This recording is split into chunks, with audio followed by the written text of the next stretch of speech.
You might think having a good mother who was physically present, cooked, and cared means you can have deep mother wounds.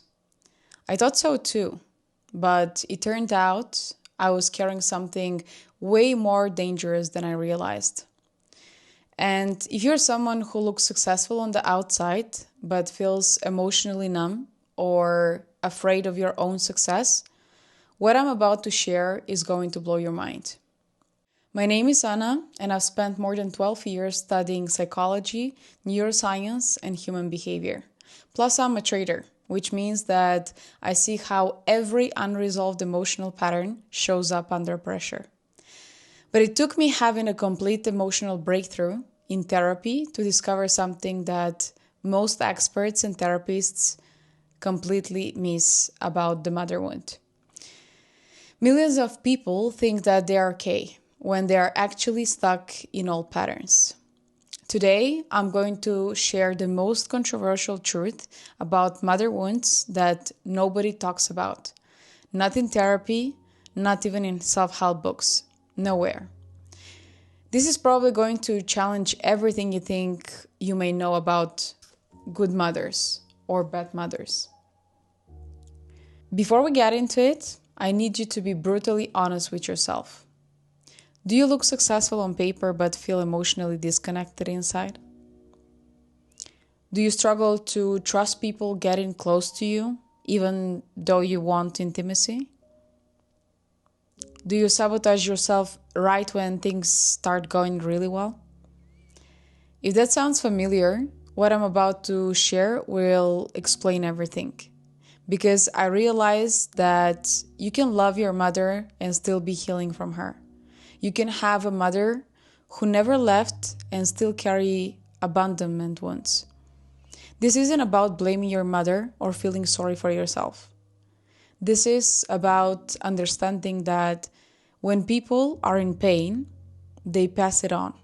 Even good mothers can accidentally create problems that affect you your whole adult life. Let me share with you now what was happening in my childhood so that you can understand better. I've never talked about this publicly because for years I didn't even realize it was trauma. My mother wasn't absent. She was always present. She cooked, she cared, she stayed. By the general standards, people would say she was the great mother. But here is what nobody saw. She was emotionally volatile in a way that made our entire house walk on eggshells. She was constantly worried about my father, whether he would come home drunk, whether someone would call and tell her that he had been in a car crash, whether my father had been part of another fight. Instead of dealing with her feelings directly, she would complain to everyone else and then explode on me and my sisters for the smallest things. I remember one moment that perfectly captures the mother wound. I was maybe 7 years old and my homework wasn't written with perfect handwriting.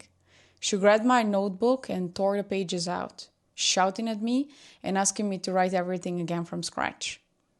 It wasn't about the homework. It was about her stress. And I just happened to be the outlet. But here is the thing that messes me up the most. She was obsessed with what people would think about us. Don't tell anyone about this. It's embarrassing. Don't talk about your father's drinking. When I got a tattoo as an adult, she was ashamed because it was low class. The only career she would accept was me being a doctor. Everything else was disappointing. I realized I couldn't trust her with who I really was. I learned that love was conditional. Be perfect, be quiet, don't embarrass the family.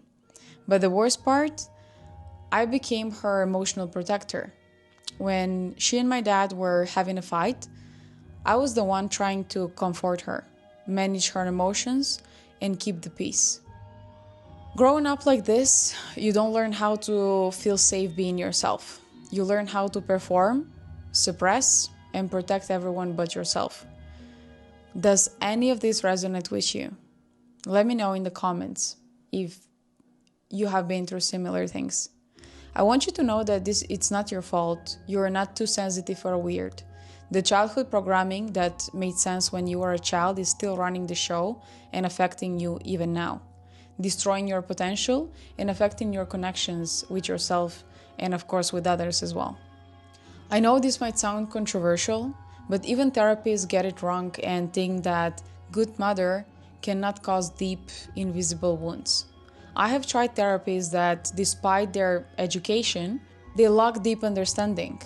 They are also in pain and wounded, and instead of instructing you right for you to be able to heal, they just support the pain to continue and they push you towards wrong direction or giving you pills to numb your feelings that are going to destroy you even more with all side effects long term. If someone has a degree, it doesn't mean that they're good at whatever they're doing, unfortunately. And this is something that I learned the hard way. Since I'm a type of person who questions everything, I was looking for knowledge and information everywhere. I was questioning every information, and especially things that didn't sit right with me. I learned about childhood trauma and mother and father wounds, mainly from Dr. Nicole Lepera and Dr. Gabor Mate, and of course my own therapy work in Asia. Something that is not clearly stated and written is that mother wounds are often more subtle and more damaging than father wounds because they are rooted in emotional neglect, shame, and conditional love rather than obvious abandonment or abuse. Your mother can love you and still wound you if she can't regulate her own emotions. She can provide for you and still damage you if she projects her unfulfilled dreams onto you. She can stay with the family and still abandon you emotionally. When you don't have a mother who can hold space for emotions without making them about her, three things can happen. First, you become an emotional container for others, rather than having your own emotions contained and supported. You learn to manage everyone else's feelings because that feels like love. Second, you develop what I call performance addiction. You believe that your worth is tied to how perfect you can be and how much you can achieve, how little trouble you can cause. And third, you neglect your own needs. Taking up space feels selfish. Having big emotions feels dramatic. Being successful feels dangerous because it might make other people feel uncomfortable. As you can see, some patterns from the mother wound and the father wound overlap. If you haven't heard what I shared about the father wound, make sure to check it out as well. You might find yourself there too. As a trader and business consultant, I see this everywhere. In business, it shows up as undercharging, over-delivering, and making decisions based on what others will think instead of what you actually want. In trading, it shows up as self-sabotage right when you are about to have a breakthrough, because success doesn't feel safe to your nervous system. Here is my aha moment. I realized I wasn't scared of losing money in the markets. I was afraid of disappointing the internalized mother voice. The pressure to be perfect, the fear of doing something wrong, the need for validation. Those weren't trading issues, they were nervous system patterns from childhood.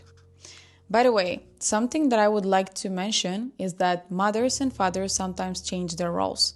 So it doesn't mean that the mother wound might come straight from your mother or the father wound straight from your father. It can be from anyone who took on that role in your childhood. I'm about to give you something that most therapists can't even give, even if they charge for it. And it's based on research that's changing everything we know about generational trauma, as well as my personal experience. I don't know if you have seen the picture First Lesson at Medical School. Every cured patient is a lost client. And I completely agree with the message behind it. That's why everything that I did for me to overcome my issues was without chemistry. That's what led me to study different holistic methods deeply. When you grow up managing a parent's emotions instead of your own, your brain wires differently. The stress chemicals in your body stay high all the time. And the part of your brain that's supposed to help you know what you want never gets fully developed because you're always focused on what everyone else needs. This explains why you might understand your patterns perfectly, but you can't change them. You have to rewire the brain, reteach the brain how to think, in other words, integrate new beliefs that will create a new identity. Now, instead of just talking about the past like traditional therapy does, I focus on how this shows up in your performance today and what to do to change it. Because the mother wound doesn't just affect your relationships, it sabotages your relationship with success and performance as well.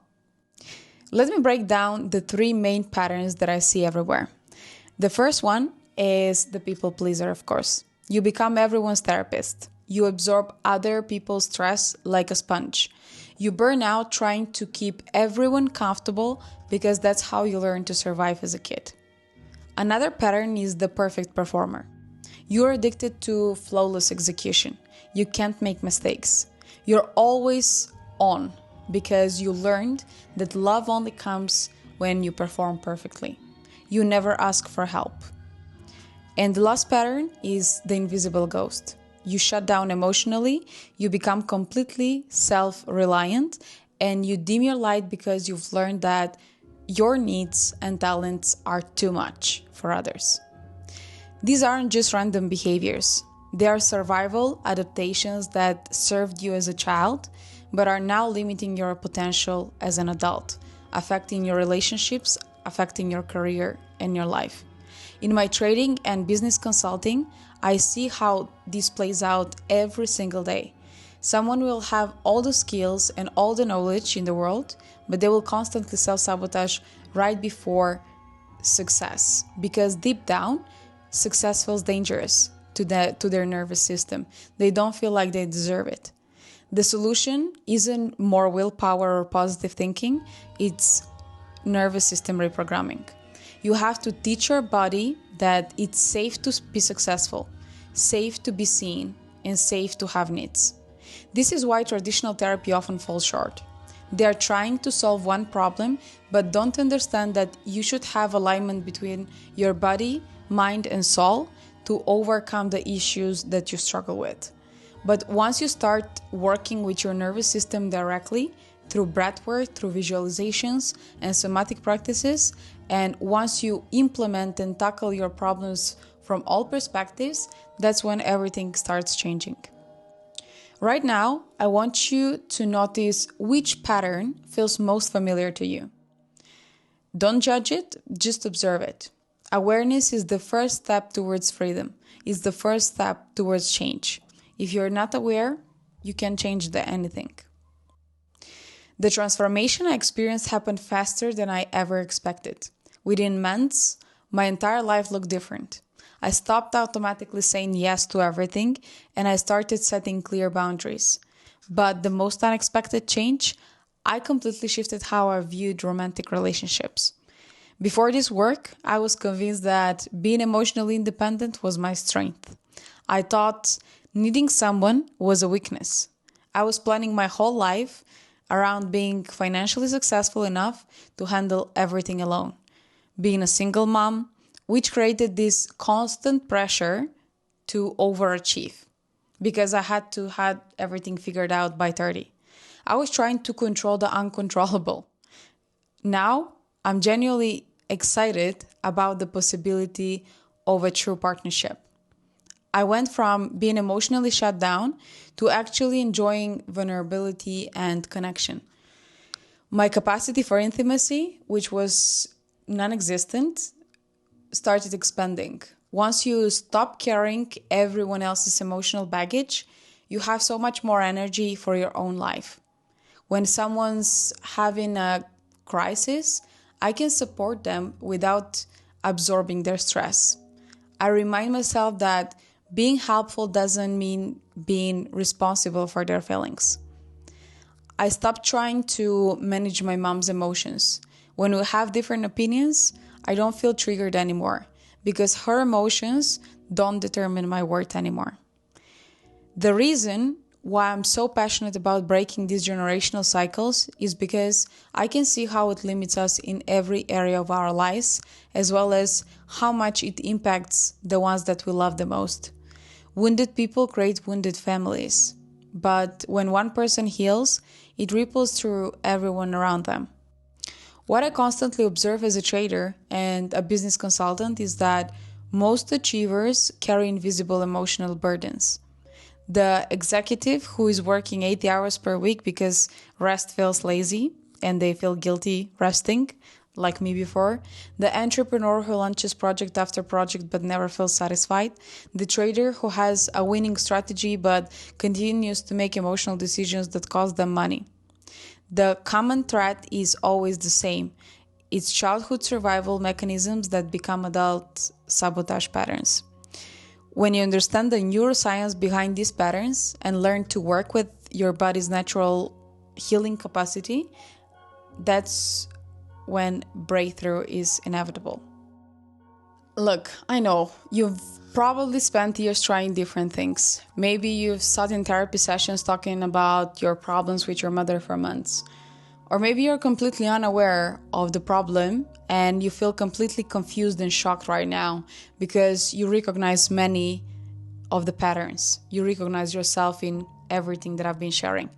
Maybe you've read every book about healing and you're still feeling stuck in the same emotional patterns. The problem is that most healing modalities are missing crucial piece.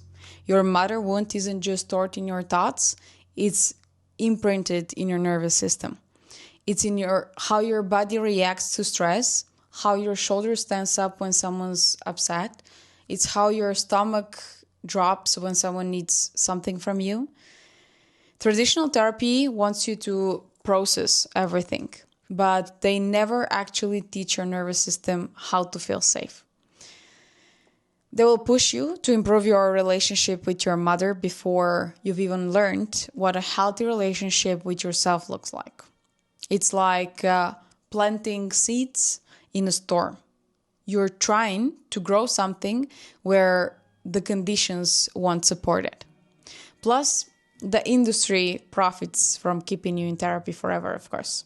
They call it processing, but really they're keeping you dependent on talking about problems instead of actually solving them. I know many people are going to hate me about this. It's controversial, but this is what I strongly stand for. Real healing creates independence, not codependency. Now, maybe you're sitting there and thinking, what if I change and my family doesn't like the new version of me? What if I stop accommodating everyone and they just get angry? What if I set boundaries and people start leaving? Listen, I've been there. I know what's going on in your head. I was convinced that being helpful and accommodating was my value as a person. I thought if I stopped managing everyone's emotions that I would be abundant.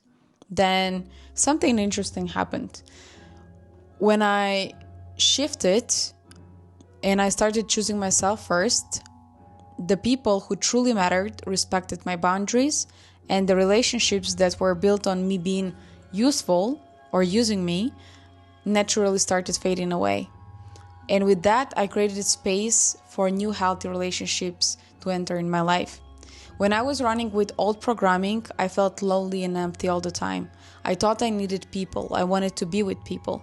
My brain was subconsciously looking for chaos.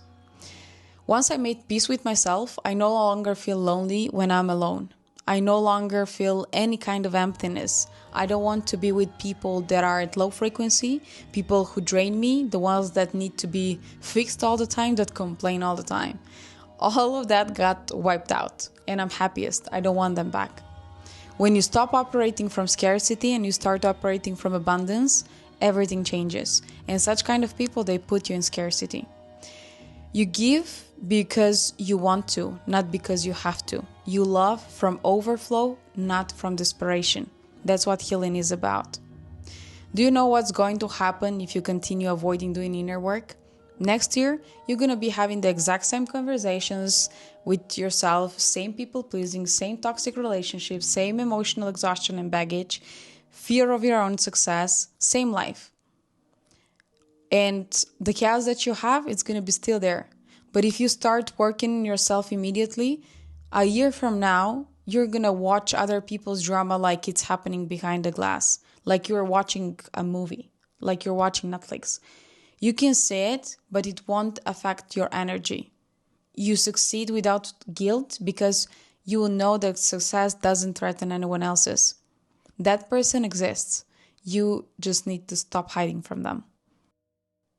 Before we wrap up, I know many of you resonate with what I'm sharing, and I put together something that will be very helpful to start with. I created something that I called the Mother Wound Healing Blueprint, and if you want it, you can find it below completely for free. Today can be the day you finally start breaking the cycle that has been holding you back for years. Share this with someone who needs to hear everything that I've been sharing, because pain gets passed down through families, but healing can too. So let's break the cycle together.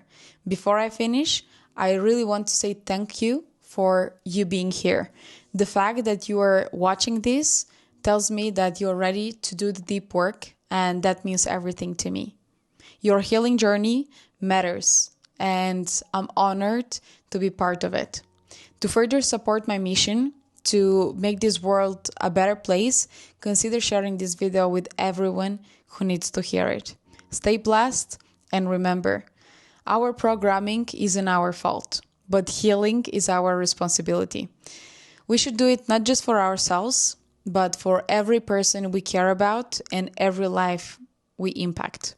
Sending you lots of love and support, and I'll talk to you soon again. Take care.